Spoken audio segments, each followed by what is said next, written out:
শুভ সন্ধে বন্ধুরা। আজকে বিকেলবেলা কী বানাবো ভাবতে ভাবতে ছেলের জন্যই স্পেশালি তো কিছু রেসিপিস আমার নিজের মাথা থেকে আসলো। প্রথমে একটু ফ্রেঞ্চ ফ্রাইস করলাম। সবাই তোমরা জানো, একটু মোটা মোটা করে আলুগুলোকে কেটে প্রথমে একটু ভাপিয়ে নিলাম, জলটা তারপরে স্টেন করে নিয়ে তারপরে একটু ঠান্ডা জলে করলাম। দেখো আমি প্রসেসিংটা পুরো এরকমভাবেই করেছি।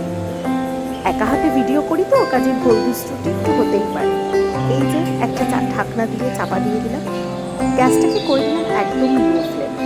এবারে কিছুক্ষণ রাখার পরে এটাকে স্টেন করে নিলাম, অর্থাৎ একদম ঠান্ডা জল মানে কলের জল, সেটাকে স্টেন করে নেওয়ার পরে সেটাকে দিয়ে দিলাম কিছু বরফ।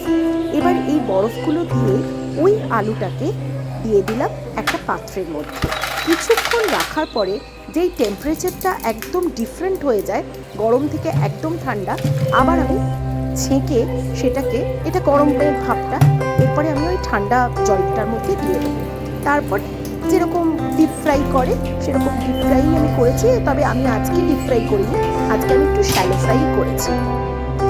দেখাচ্ছি তোমাদেরকে, এই দেখো।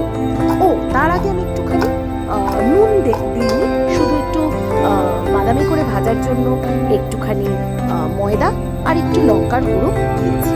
তারপরে এই যে ময়দা দিচ্ছি আর একটু লঙ্কার গুঁড়ো দিয়েছি আর একটু গোলমরিচ দিয়েছি, কিন্তু নামিয়ে তারপরে নুনটা দেওয়া উচিত।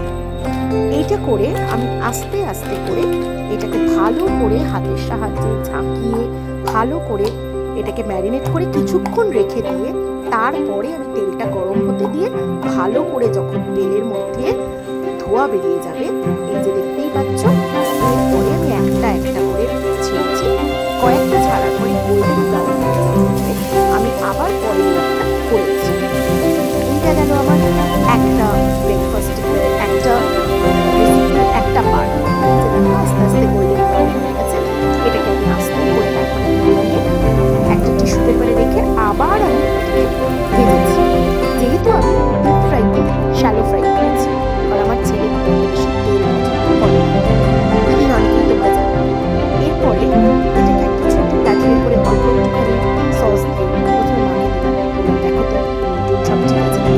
এবারে আমি আরেকটা রেসিপি করেছি, সেটা হচ্ছে ব্রেডগুলোকে নিয়ে সাইডটা কেটে, দেখতেই পাচ্ছ এটা কাঁচের সাহায্যে সাইডগুলোকে কেটেছি। কেটে 4টে পিস মতো একটু সেঁকে নিয়ে দুটোকে করেছি মেয়োনিজ দিয়ে একটুখানি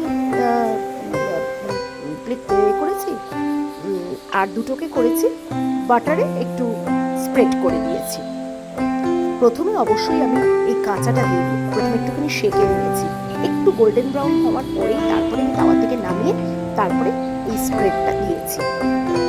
তারপরে আমার হঠাৎ মনে হলো, আরে একটু ডিম দিয়ে কিছু করে দেওয়া যায় না? বেশ অনেকগুলোই হয়ে গেছে, কিন্তু আজকে মঙ্গলবার, আমরা কেউ খাই না, তো ওর জন্য একটু করে দিলাম। তাছাড়া সারাদিন আজকে একটু নিরামিষ খেয়েছে।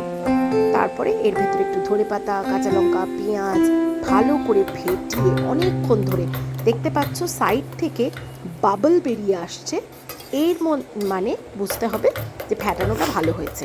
তার মধ্যে একটু দুধও দেওয়া যায়। তারপরে এই অল্প তেলে আমি একদম ধিমে আঁচ করে চাপা দিয়ে এটার একটা ভাজলাম। তারপরে এর ওপরে একটুখানি চিজ দিয়ে আর একটুখানি অরিগ্যানো দিয়ে এটা নামিয়ে নিলাম।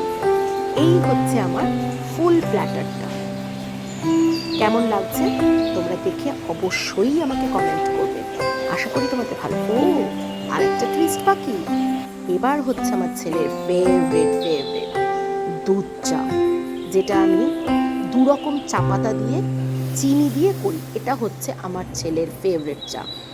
যদিও আজকে দেখো চায়ের পরিমাণটা একটু কম হয়ে গেছে, তবুও ঠিকঠাক, মানে এই টেক্সচারটা ও ভালোবাসে। কেমন লাগলো অবশ্যই জানিও আমার এই প্রয়াস। ধন্যবাদ।